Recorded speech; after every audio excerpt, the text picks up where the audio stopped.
بسم اللہ الرحمن الرحیم۔ سورہ بقرہ کا رکوع نمبر 25 اور دوسرے پارے کا رکوع نمبر 8۔ اعوذ باللہ من الشیطان الرجیم، بسم اللہ الرحمن الرحیم۔ یسألونک عن الاہلہ، اس رکوع کا بھی پہلے لفظی ترجمہ ہوگا، مختصر گرامر ہوگی اور پھر اس کی تفسیر اور جو علمی نکات ہمیں اس میں معلوم ہوتے ہیں۔ یسألونک، یسألون، یضربون کی طرح سوال کرتے ہیں یہ، کا مطلب آپ سے، عن کا معنی متعلق یا بارے میں، اہلہ، الاہلہ، ہلال کہتے ہیں چاند کو، اور اہلہ اس کی جمع آتی ہے، اصل میں تھا اہللہ، تو اہلہ اس کی جمع آتی ہے۔ یہ لوگ آپ سے سوال کرتے ہیں چاندوں کے بارے میں، چاندوں کا مطلب یہ کہ جو چاند روزانہ تبدیل ہوتا ہے نا، باریک پھر موٹا پھر اس سے موٹا پھر ایک دم 14ویں کا چاند، تو یہ گویا ایک چاند نہیں، دیکھنے میں کئی چاند ہیں، یعنی چاند کی جو مختلف شکلیں ہیں ان کو مختلف چاندوں سے تعبیر کیا گیا ہے۔ تو یہ آپ سے ان چاندوں کے بارے میں، مختلف جو چاند ہیں ان کے بارے میں سوال کرتے ہیں۔ قل ہی مواقیت للناس، قل آپ کہہ دیجئے، ہی یہ جو چاند ہیں، مواقیت للناس، میقات کی جمع مواقیت آتی ہے، میقات کہتے ہیں وقت مقرر یا کوئی جگہ مقرر، اس کو بھی میقات کہا جاتا ہے۔ تو یہاں وقت مقرر، جیسے میقات سے ہم کہتے ہیں نا، جب ہم میقات سے گزریں گے تو احرام باندھنا پہلے واجب ہے، تو میقات کیوں کہا جاتا ہے؟ اس لیے کہ وہ وقت جگہ مقرر ہے، وہاں سے جب آپ گزرتے ہیں تو احرام باندھنا پڑتا ہے۔ تو یہاں وقت مقرر، ہی مواقیت للناس، یہ لوگوں کے لیے وقت بتانے کا ایک آلہ ہے۔ میقات وقت بتانے کے آلے کو بھی کہا جاتا ہے، جیسے کوئی انسٹرومنٹ کہتے ہیں نا، جو ڈاکٹروں کے پاس آلات ہوتے ہیں مختلف قسم کے، تو یہ بھی ایک قسم کا ایک آلہ ہے جو ہمیں ٹائم بتاتا ہے، تاریخیں بتاتا ہے، لوگوں کے لیے ذریعہ ہے۔ والحجی، اور حج کا بھی ایک ذریعہ ہے، یعنی حج کا وقت بتانے کا بھی ایک آلہ ہے۔ ولیس البر، اور یہ نیکی نہیں ہے، بأن، یہ بات کہ تأتوا البیوت، کہ تم گھروں کو آؤ، اتا یا یأتی کا معنی آنا، کہ تم گھروں کو آؤ، من ظہورہا، ظہر کی جمع ظہور، ظہر کہتے ہیں پشت کو، یہ کوئی نیکی نہیں ہے کہ تم گھروں کو آؤ ظہورہا، ان گھروں کی پشت سے، ولکن البر، لیکن نیکی یہ ہے، من اتقی، کہ وہ شخص جو تقوی اختیار کر لے۔ یہاں بھی ایک لفظ محذوف ہے، ولکن البر بر من اتقی، لیکن نیکی اس شخص کی نیکی ہے جو تقوی اختیار کر لے، یعنی نیکی اس شخص کی نیکی ہے جو تقوی اختیار کرے، یعنی گناہوں سے بچے، یہ ہے اصل نیکی۔ وَأْتُوا الْبُيُوتَ، اور آؤ تم گھروں کو، من ابوابہا، باب کی جمع ابواب، باب دروازے کو کہتے ہیں، باب الاسلام ہے نا، سن کو کہا جاتا ہے باب الاسلام، اسلام یہاں سے بر صغیر میں آیا۔ وَأْتُوا الْبُيُوتَ مِنْ أَبْوَابِهَا، اور گھروں کو آؤ ان کے دروازوں سے۔ وَاتَّقُوا اللَّهَ، اور اللہ سے ڈرو، لَعَلَّكُمْ تُفْلِحُونَ، شاید کہ تم کامیاب ہو جاؤ۔ وَقَاتِلُوا، قاتل یقاتل مقاتلة، زارب یزارب مزاربة، اس کا معنی ہوتا ہے قتال کرنا، ایک ہوتا ہے قتل کرنا، قتل کا معنی ہوتا ہے کسی بندے کو مار دینا، اور ایک ہوتا ہے قتال کرنا، یعنی باقاعدہ جنگ میں آ کے ایک دوسرے کو مارنا۔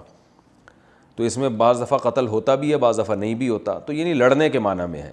وقاتلوا، اور لڑو، فی سبیل اللہ، اللہ کے راستے میں، الذین، ان لوگوں سے، یقاتلونکم، یقاتلون یضاربون کی طرح، جو لڑتے ہیں کم تم سے، ولا تعتدوا، اور حد سے تجاوز مت کرو، تعتدوا اصل میں تھا تعتدوا، تکتسبوا کی طرح، عدوان زیادتی کو کہتے ہیں نا، ظلم کو کہتے ہیں، سختی کو بھی کہتے ہیں۔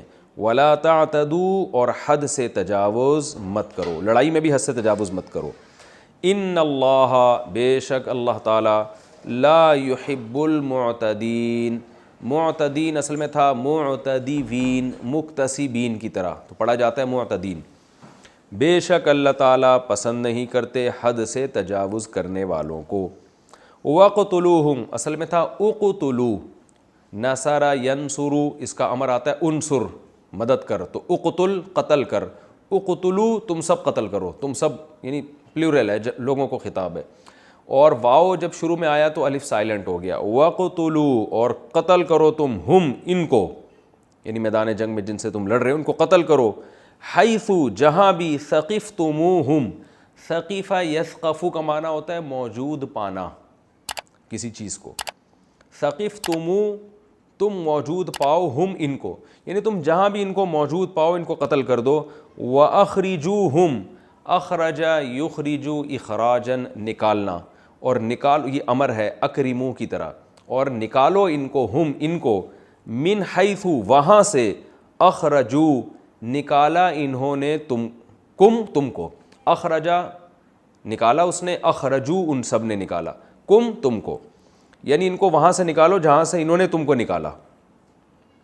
والفتنۃ، اور فتنہ جو ہے، اشد، اصل میں تھا اشددو اضربو، کمپیریٹیو ڈگری، اس میں تفضیل، زیادہ سخت ہے دوسرے کے مقابلے میں، من القتل، قتل سے، یعنی قتل کے مقابلے میں یہ زیادہ سخت چیز ہے، یعنی فتنہ جو ہے یہ قتل سے بھی زیادہ بری چیز ہے۔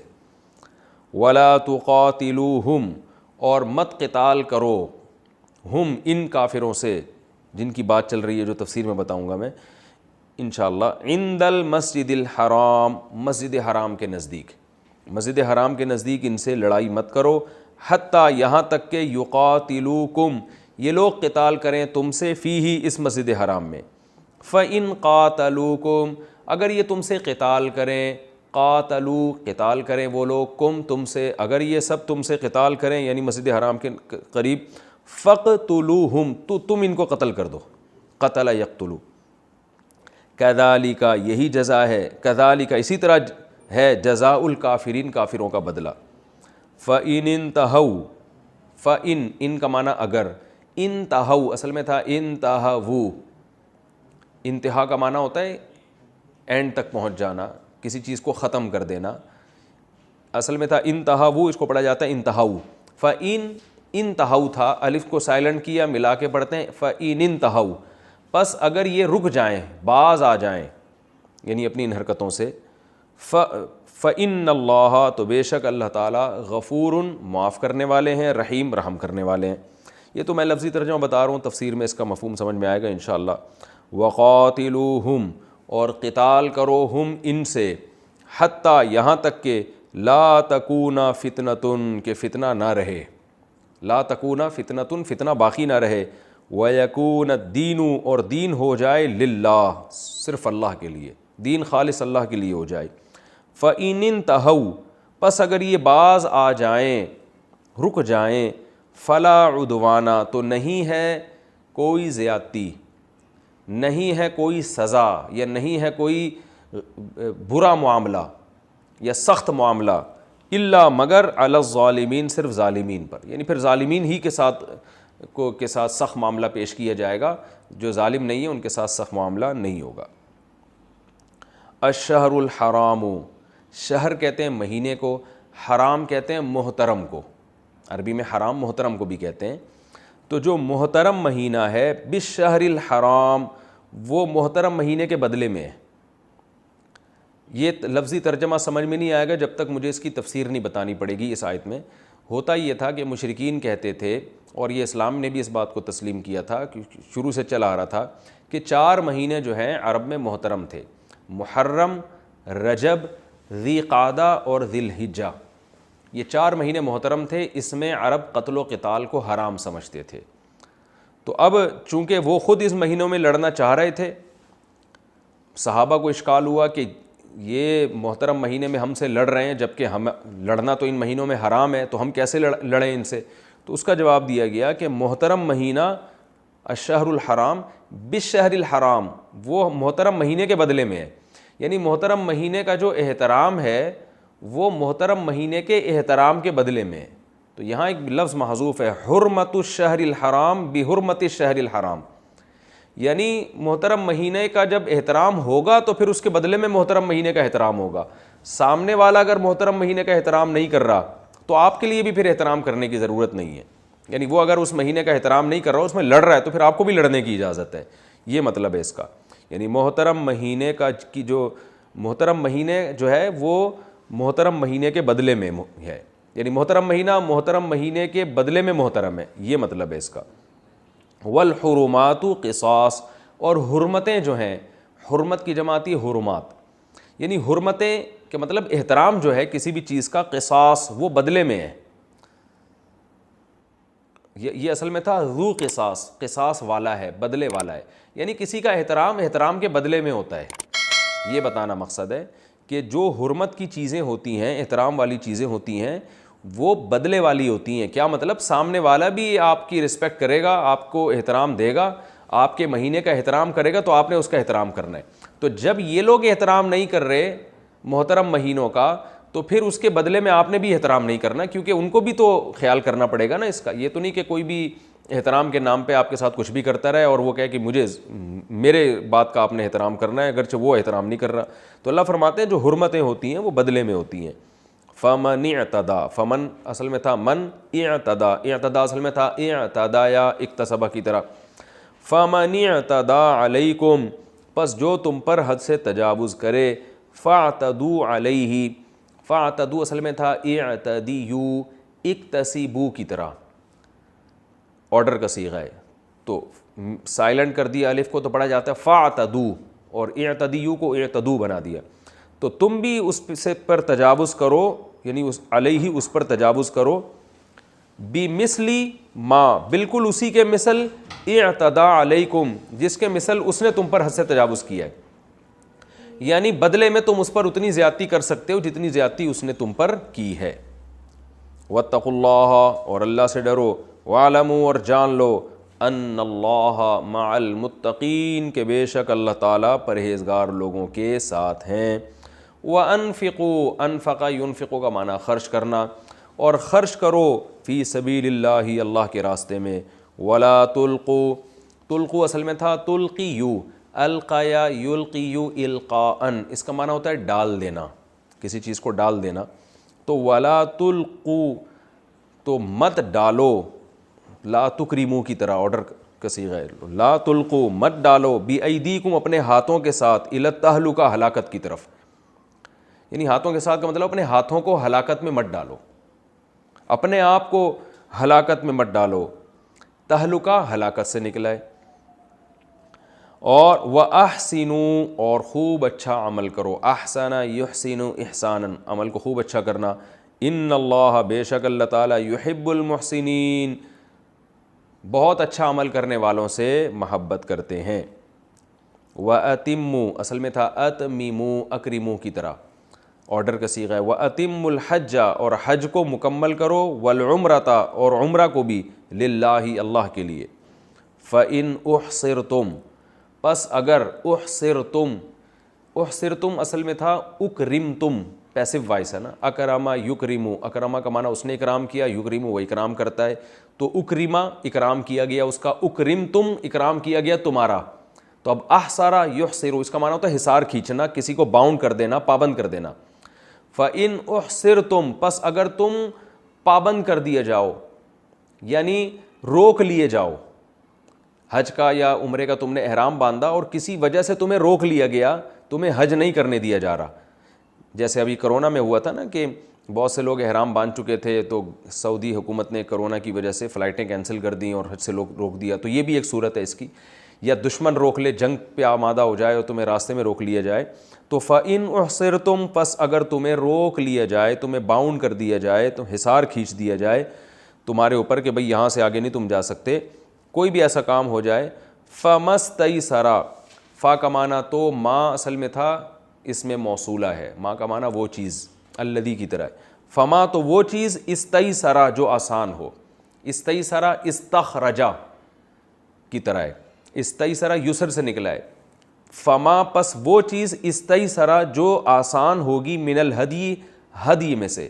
ہدی کہتے ہیں قربانی کے جانور کو, جو منا میں لے جایا جاتا ہے, حاجی لوگ جسے ذبح کرتے ہیں نا, بکری, اونٹ یا گائے وغیرہ, اس کو ہدی کہا جاتا ہے. تو اب آیت کا مطلب سمجھیں. پس اگر تم روک دیے جاؤ, یعنی حج یا عمرے سے, تو وہ چیز جو آسان ہو ہدی میں سے. کیا مطلب؟ وہ چیز تم پر لازم ہے, یعنی وہ جانور, وہ چیز جانور ہی ہوتی ہے. تو ماں کا ترجمہ ہم کریں گے فما, وہ چیز, استیسرا جو آسان ہو, من الہدی. تو یہاں پر علیکم محذوف ہے, یعنی فعلیکم, تو تم پر لازم ہے, ما وہ جانور, استیسرا جو آسان ہو تمہارے لیے بسہولت جس کو قربان کرنا ممکن ہو، وہ جانور تم پر لازم ہے، من الہدی ہدی میں سے ہو، وہ ہدی میں سے قربانی کا جانور ہو تو وہ قربانی کا ایک جانور تمہارے اوپر لازم ہو جائے گا۔ ما استیسرا تھا، الف سائلنٹ ہو گیا تو ملا کے پڑھتے ہیں فمستیسرا، تو قربانی کا وہ جانور تم پر لازم ہے۔ میں تفسیر میں اس کی انشاءاللہ ڈیٹیل بتاؤں گا۔ ولا تحلقوا اور مت حلق کرو، حلقہ یحلقو کا معنی ہوتا ہے سر منڈوانا، اور سر مت منڈواؤ۔ ولا تحلقوا رؤوسکم، رأس کہتے ہیں سر کو، رؤوس اس کی جمع آتی ہے، اور اپنے سر کو مت منڈواؤ، حتیٰ یہاں تک کہ، یعنی حج میں اپنا سر منڈوانے کی اجازت نہیں، یہاں تک کہ یبلغ الہدی، ہدی کا جو جانور ہے، یبلغ پہنچ جائے، بلوغت سے نکلا ہے، پہنچنے کو کہتے ہیں، یبلغ الہدی ہدی پہنچ جائے، محلہ، محل کہتے ہیں کسی بھی جگہ کو، محل، تو محل اصل لفظ ہے یہ، تو محل لہو، اس ہدی کی جگہ پر جب تک ہدی نہیں پہنچ جاتا، اور وہ جگہ کیا ہے؟ منا، یعنی سر اس وقت تک مت مڈواؤ جب تک کہ وہ ہدی کا جانور اپنی اصل ٹھکانے اور جگہ نہ پہنچ جائے۔ اسی سے ہمارے یہاں لکھ لیں محلہ، بھائی میرا محلہ کون سا ہے؟ محلہ کا مطلب وہ محل، وہ جگہ جہاں میں رہتا ہوں، تو اسی سے یہ بہت سے، یعنی اردو میں نے بتایا تھا نا، عربی کے الفاظ کنورٹ ہو کے عربی سے یہاں کنورٹ ہوئے ہیں، منتقل ہوئے ہیں، کہتے ہیں نا اس کو محلے کو پہلے اصل میں تھا محلہ، پھر بن گیا محلہ، پھر بن گیا محلہ، پھر محلہ۔ آج جو لڑکے کہتے ہیں ہماری محلے داری ہے، بھائی محلے داری ہے، محلے داری ہے، تو یہ محلہ لفظ تھا۔ اب ایسا نہ ہو کہ آپ اس کو محلہ داری کہنا شروع کر دیں، وہ عجیب سا ہو جائے گا۔ محلہ میں جو لفظ ہے نا، تے مؤنث کی تے ہے، محلتن، اور یہاں جو ہے یہ پروناؤن ہے، حتیٰ یبلغ الہدی، یہاں تک کہ قربانی کا جانور پہنچ جائے، محلہ اپنے ٹھکانے، جو اصل ٹھکانہ ہے وہاں جب تک نہیں پہنچ جاتا سر نہ مڑواؤ۔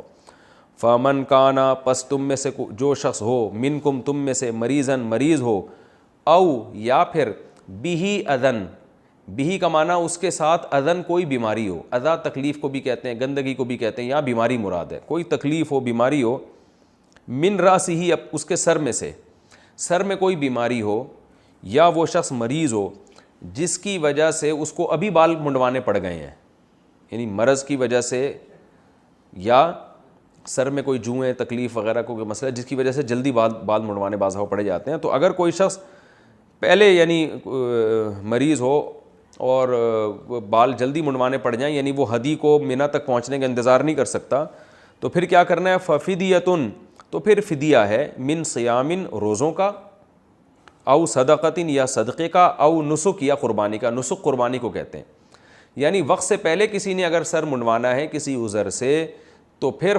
ففدیۃ کا مطلب فعلیہ فدیۃ، تو اس پر لازم ہے کہ وہ فدیہ دے۔ وہ فدیہ کیا ہو سکتا ہے؟ یعنی وہ کفارہ کیا ہو سکتا ہے؟ صیام، روزے ہو سکتے ہیں، یا صدقہ، یا قربانی۔ یہ تو لفظی ترجمہ ہے، تفسیر میں انشاءاللہ پوری ڈیٹیل آپ کی سمجھ میں آ جائے گی، پریشان نہ ہو، آپ کہیں گے پتہ نہیں کس طرح کا آج تفسیر ہو رہی ہے، سمجھ میں ہی نہیں آ رہا، ابھی تو ہم صرف ترجمہ کر رہے ہیں اس کا۔ اچھا، فَإِذَا أَمِنْتُمْ، پس جب تم امن میں آ جاؤ، امین یأمنو کا معنی امن میں آنا، یعنی یہ بیماری سے اور اس ٹینشن سے تم نکل جاؤ۔ فمن، تو پس جو شخص، تمتع، فائدہ اٹھائے گا، تمتع کا معنی ہوتا ہے فائدہ اٹھانا، متاع ہے نا دنیا کے تھوڑے فائدے کے سامان کو کہتے ہیں، متاع قلیل کہتے ہیں نا، متاع قلیل، دنیا کا تھوڑا سا فائدہ اٹھانے کا سامان۔ فمن تمتع، تمتع باب تکلف میں سے، تفعل، تکلفہ کی طرح، پس جو شخص فائدہ اٹھائے، بالعمرتی، عمرے کے ساتھ، الی الحج، حج کی طرف، یعنی ایک ہی سفر میں حج اور عمرہ دونوں کر لے، عمرہ کرے پھر حج کرے، جس کو حج تمتع کہا جاتا ہے۔ آپ کو پتہ ہے حج کی 3 قسمیں، افراد، تمتع اور قران، جنہوں نے حج کیا ان کو پتہ ہے، یعنی ایک ہی سفر میں اس نے عمرہ بھی کر لیا اور حج بھی کر لیا ساتھ میں، تو کیا ہوگا؟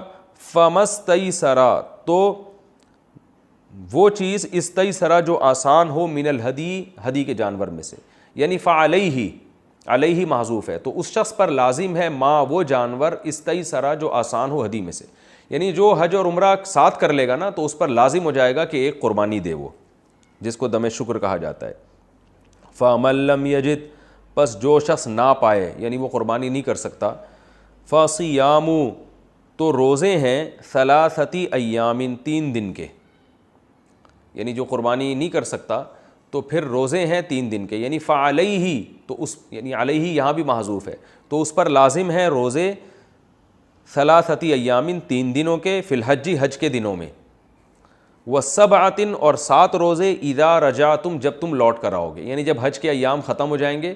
کیا مطلب 9 ذی الحجہ جب ختم ہو جائے گی، اور حج کے ایام تو ظاہر 9 ذی الحجہ کو حج ہوتا ہے نا، جب حج ختم ہو جائے گا، جب تم لوٹ جاؤ گے حج سے، تو پھر 7 روزے، تو ٹوٹل تلک عشرۃ کاملہ، یہ 10 ہو گئے کامل مکمل. یعنی جو قربانی نہیں کر سکتا تو 3 روزے حج کے دنوں میں رکھے گا 9 ذی الحجہ تک، یعنی 9 ذی الحجہ سے پہلے 10 ذی الحجہ سے پہلے 3 روزے رکھے گا، اور 7 جب وہ لوٹے گا، یعنی حج جب مکمل کر لے گا، ایام تشریق جب گزر جائیں گے. تلک عشرۃ کاملہ، یہ 10 ہیں کامل مکمل، یعنی یہ 10 روزے ہو گئے ٹوٹل. ذالک، یہ جو حکم ہے، کیا مطلب، کون سا حکم، کہ ایک ہی سفر میں عمرے کے ساتھ حج کو ملا دینا. یہ جو حکم ہے لمن، اس شخص کے لیے ہے، لم یکن اہلہ، کہ جس کے گھر والے نہ ہوں، اہل کہتے ہیں گھر کو، حاضر المسجد الحرام، مسجد حرام کے حاضر ہونے والے. حاضرینہ اصل میں تھا حاضرینہ، حاضرینہ کا معنی ہوتا ہے حاضر ہونے والے، اور جب اس کو المسجد حرام کی طرف مضاف کر دیا تو نون گر گیا، تو حاضرینہ سے اس کو بنا دیا حاضری، حاضر سے ہے، یہ وہ حاضری نہیں ہے جو اسکولوں میں ہوتی ہے، وہ بھی اسی سے نکلی ہے. ذالک، دوبارہ آیت کا ترجمہ کرتا ہوں، یہ جو حکم ہے یعنی عمرہ اور حج کو ملا کے کرنے کا جو حکم ہے، لی من، اس شخص کے لیے ہے، لم یکن اہلہ حاضر المسجد الحرام، جس کے اہل و عیال مسجد حرام کے حاضر نہ ہو، یعنی مسجد حرام میں رہنے والے نہ ہو. اور مسجد حرام سے کیا مراد ہے یہ بھی میں ڈیٹیل میں بتاتا ہوں. کیا مطلب، جو مسجد حرام میں رہنے والے نہیں ہیں وہ ایک سفر میں حج عمرہ کر سکتے ہیں، جو مسجد حرام میں رہنے والے ہیں ان کے لیے ایک ہی سفر میں حج اور عمرہ ملا کے کرنے کی اجازت نہیں ہے. واتقوا اللہ، اور اللہ سے ڈرو، واعلموا، اور جان لو، ان اللہ شدید العقاب، اللہ سخت عذاب والا ہے اگر اس کے حکم کی نافرمانی کی جائے. یہ تو اس کا لفظی ترجمہ ہو گیا. اب ہم انشاءاللہ اس کی تفسیر بیان کرتے ہیں. یسألونک عن الاہلہ، یہ لوگ آپ سے چاند کے بارے میں پوچھتے ہیں. تو کئی چاندوں کے بارے میں، کیا مطلب، چاند کی منزلوں کے بارے میں کہ یہ گھٹتا بڑھتا کیوں ہے. تو مشرکین مکہ نے آپ صلی اللہ علیہ وسلم سے سوال کیا تھا، صحابہ نے بھی سوال کیا کہ اس میں کیا حکمت ہے کہ اللہ نے چاند کی ایسے منزلیں متعین کر دیں کہ چھوٹا ہوتا ہے پھر بڑا ہوتا ہے، روزانہ چینج ہو رہا ہوتا ہے. سورج عام جب سے ہم پیدا ہوئے ایک ہی جیسا نظر آ رہا ہے ہمیں. تو قرآن نے اس کا جواب دیا کہ بھائی اصل میں وہ تو پوچھ رہے تھے اس کی حقیقت اور ماہیت کے بارے میں، یہ کیسے ہوتا ہے. اب علماء نے یہاں ایک علمی نقطے کی بات رکھی ہے کہ یہ ایک سائنسی سوال تھا کہ چاند گھٹتا بڑھتا کیوں ہے. تو آپ صلی اللہ علیہ وسلم نے اس کا جو سائنسی جواب ہے نا وہ نہیں دیا، اس لیے کہ قرآن سائنس بتانے کے لیے دنیا میں نہیں آیا، بلکہ اللہ نے فرمایا کہ اصل میں یہ پوچھو کہ اس کی حکمت کیا ہے. حکمت کیا ہے، یہ اللہ نے نظام کیوں بنایا، یہ تاکہ تمہیں سال اور مہینوں کی گنتی کا اندازہ ہو سکے. تو ایک سائنٹیفک حقیقت ہے کہ چاند کیوں چھوٹا ہوتا ہے، کیوں بڑا ہوتا ہے. ظاہر ہے جتنا حصہ سورج کے سامنے آتا رہتا ہے اتنا روشن ہوتا رہتا ہے، ہمیں نظر آتا رہتا ہے، اور جتنا حصہ سورج سے چھپتا ہے وہ ہم سے اوجھل ہو جاتا ہے، تو اس لیے گھٹتا بڑھتا ہے. لیکن یہ ایک سائنسی سوال تھا اور قرآن اس کی کتاب نہیں ہے.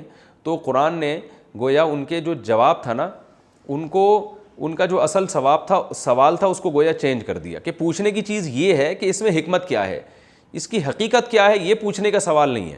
تو یسألونک عن الاہلہ، یہ چاند کی منزلوں کے بارے میں آپ سے سوال پوچھتے ہیں کہ اس کی حقیقت کیا ہے. قل، اے نبی آپ ان کو بتا دیں کہ یہ لوگوں کے وقت بتانے کا ایک آلہ ہے اور حج بتانے کا بھی آلہ ہے. حج کیونکہ ایک بڑی عبادت ہے اور اس کا بھی ظاہر ہے چاند سے ہی پتہ چلتا ہے، اور رمضان کے روزوں کا بھی چاند سے. لیکن حج کا ذکر اس لیے کیا کہ حج تو ایک ایسی عبادت تھی جس کو مشرکین بھی مانا کرتے تھے. رمضان کے روزوں کو تو نہیں وہ مانتے تھے لیکن حج کو وہ بھی مانتے تھے.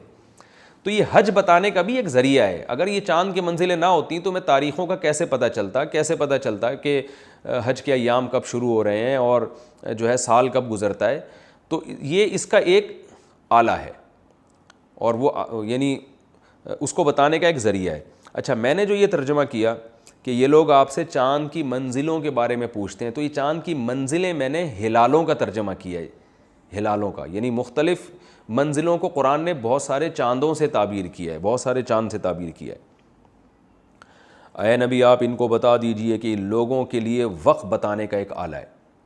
تو اس آیت میں ہمیں کیا پتہ چلتا ہے کہ چاند کا ایک بہت بڑا کام جو اللہ نے منزلیں رکھی ہیں وہ ٹائم اور تاریخوں کو شو کرنا ہے. چاند سے تاریخوں کا بھی پتہ چلتا ہے, ٹائم کا بھی پتہ چلتا ہے. جو ماہر, اب تو گھڑیاں آ گئی ہیں, پہلے زمانے میں چاند کی لوکیشن دیکھ کے لوگ اندازہ لگا لیا کرتے تھے کہ کتنی رات گزر چکی ہے, کتنی ابھی باقی ہے. اور پہلی, دوسری, تیسری کا چاند تو ظاہر ہے ان تاریخوں کا تو بہت آرام سے پتہ چلتا ہے.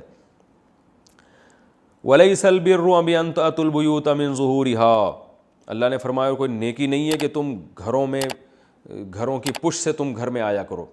زمانہ جاہلیت میں ایک رسم تھی, عرب جب حج کے لیے جایا کرتے تھے تو وہ جب واپس آتے تو گھر میں دروازے کے بجائے پچھلی جانب سے دیوار پھلانگ کے آتے تھے.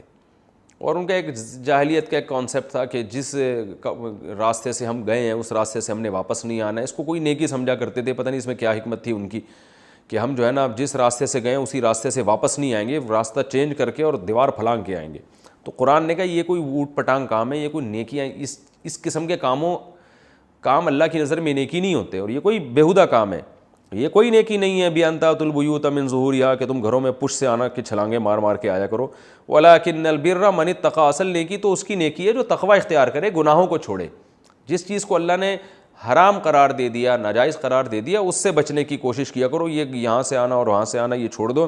وَأْتُوا الْبُيُوتَ مِنْ أَبْوَابِهَا, اور گھروں میں ان کے دروازوں سے آیا کرو. جو پراپر جو وے ہے نا گھر کے آنے کا راستہ ہے, وہ تمیز سے اسی راستے سے آیا کرو گھر کو. وَاتَّقُوا اللَّهَ, اللہ سے ڈرو, لَعَلَّكُمْ تُفْلِحُونَ, تاکہ تم کامیاب ہو جاؤ. وَقَاتِلُوا فِي سَبِيلِ اللَّهِ, اللہ کی راہ میں لڑو. ان آیتوں کا بھی ایک شان نزول ہے. سن 6 ہجری میں رسول اللہ صلی اللہ علیہ وسلم عمرہ کے ارادے سے آپ صلی اللہ علیہ وسلم مکہ تشریف لے جانے کے ارادے سے مدینہ سے نکلے, اور آپ کا ارادہ بالکل لڑائی کا نہیں تھا. عرب کی یہ عادت تھی کہ حج یا عمرہ کرنے کے لیے کوئی بھی آئے, چاہے وہ آپ کا جانی دشمنی کیوں نہ ہو, اس کو وہ امن دیتے تھے اور کہتے تھے بھائی آپ عمرہ کر کے جا سکتے ہیں. تو مشرکین مکہ کا رسول اللہ صلی اللہ علیہ وسلم کے ساتھ ان کی دشمنی چل رہی تھی. 2 لڑائیاں ہو چکی تھیں, بڑی بڑی لڑائیاں, ایک غزوہ احد اور ایک غزوہ بدر, یہ 2 بڑی لڑائیاں ہو چکی تھیں. تو 6 ہجری میں آپ صلی اللہ علیہ وسلم نے عمرہ کرنے کا ارادہ کیا اور بتا دیا کہ ہمارا کوئی لڑائی کا پروگرام نہیں ہے, اسلحہ جو ہے ہماری جو تلواریں میان میں رہیں گی, ہم عمرہ کر کے واپس چلے جائیں گے. لیکن ہوا یہ کہ جب آپ حدیبیہ کے مقام پہ پہنچے تو مشرکین نے آپ کو روک لیا, اور آپ صلی اللہ علیہ وسلم نے حضرت عثمان کو مذاکرات کے لیے بھیجا. لیکن افواہ یہ پھیل گئی کہ حضرت عثمان کو شہید کر دیا گیا ہے.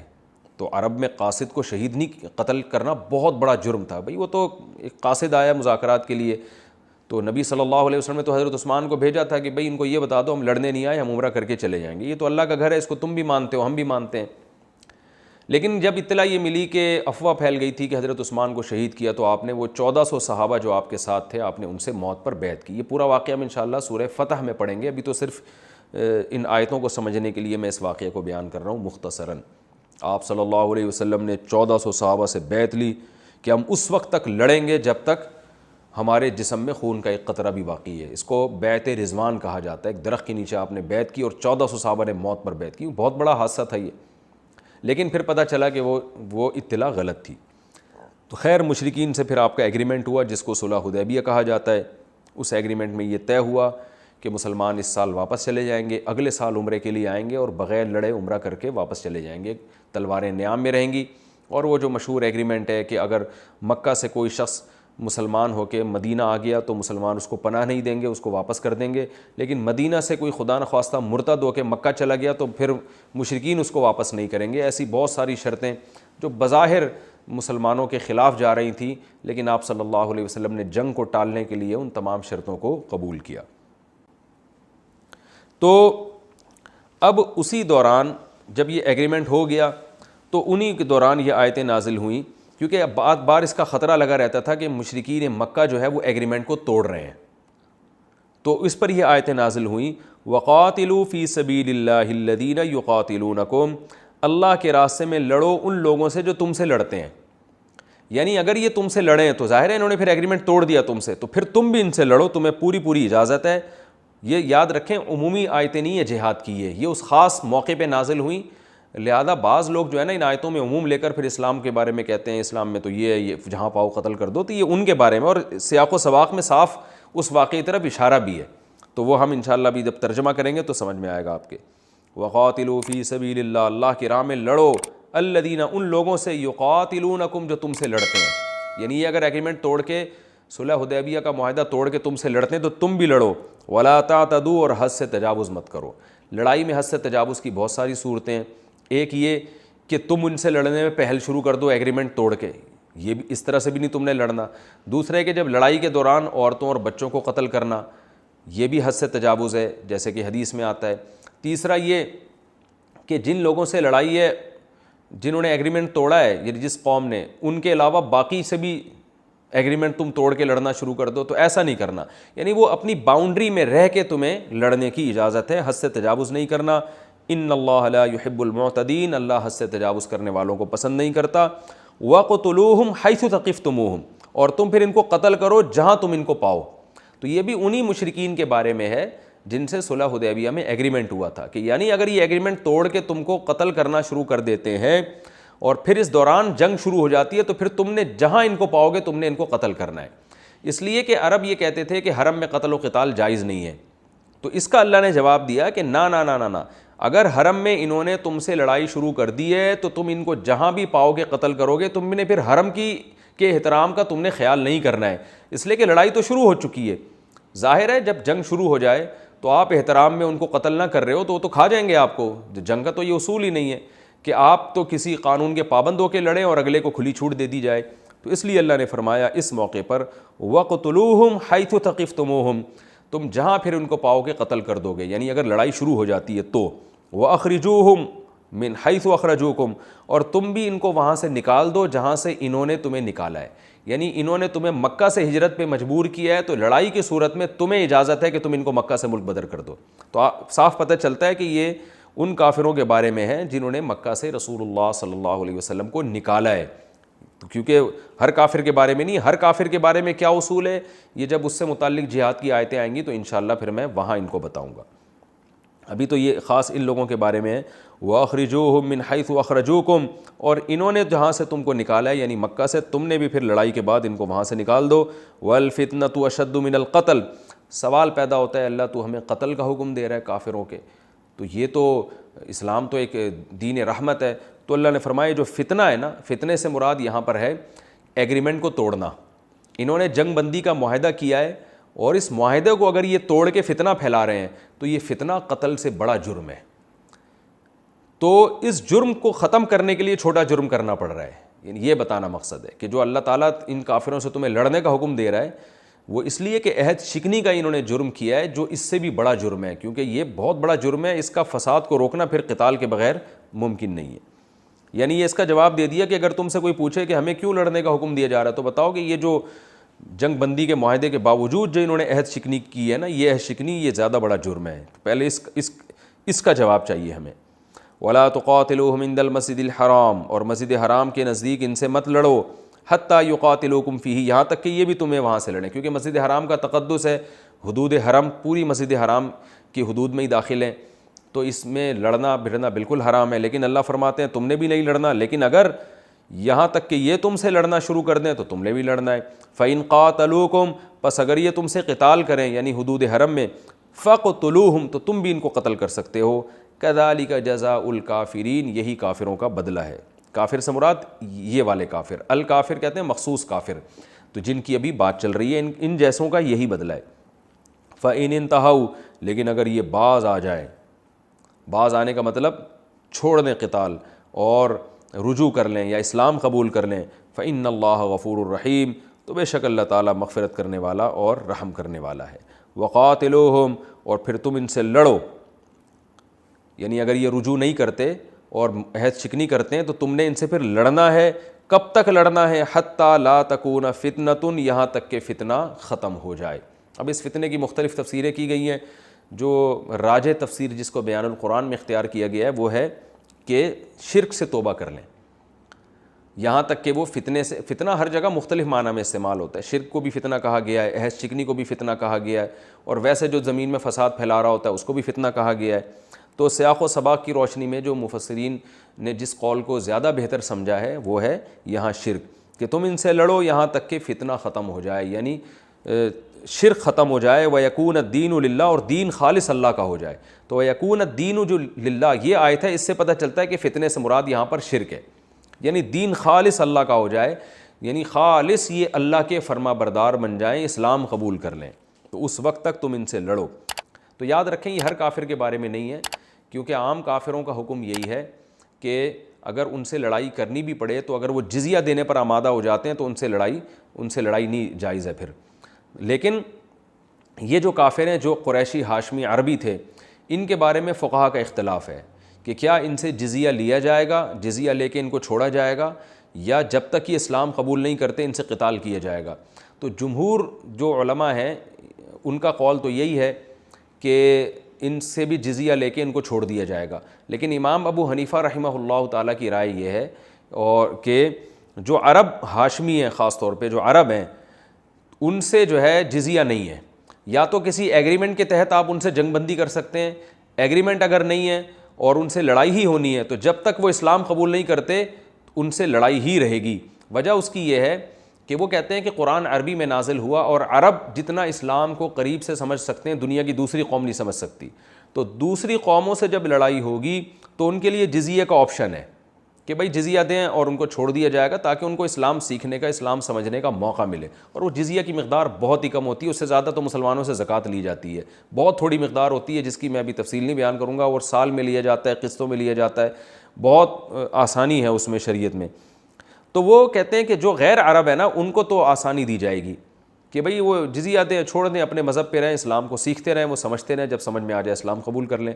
لیکن وہ کہتے ہیں کہ عرب جو ہے نا ان پر حجت تمام ہو چکی ہے، اور اسی آیت سے استدلال کیا ہے کہ قرآن عربوں کے بارے میں خاص طور پر کہہ رہا ہے کہ کیونکہ نبی کی اس وقت عرب سے لڑائی ہو رہی تھی، تو قرآن نے جزیے کا ذکر نہیں کیا، بلکہ قرآن نے کہا کہ ان سے لڑو یہاں تک کہ فتنہ جڑ سے ختم ہو جائے، یعنی یہ اسلام قبول کر لیں اور دین خالص اللہ کے لیے ہو جائے۔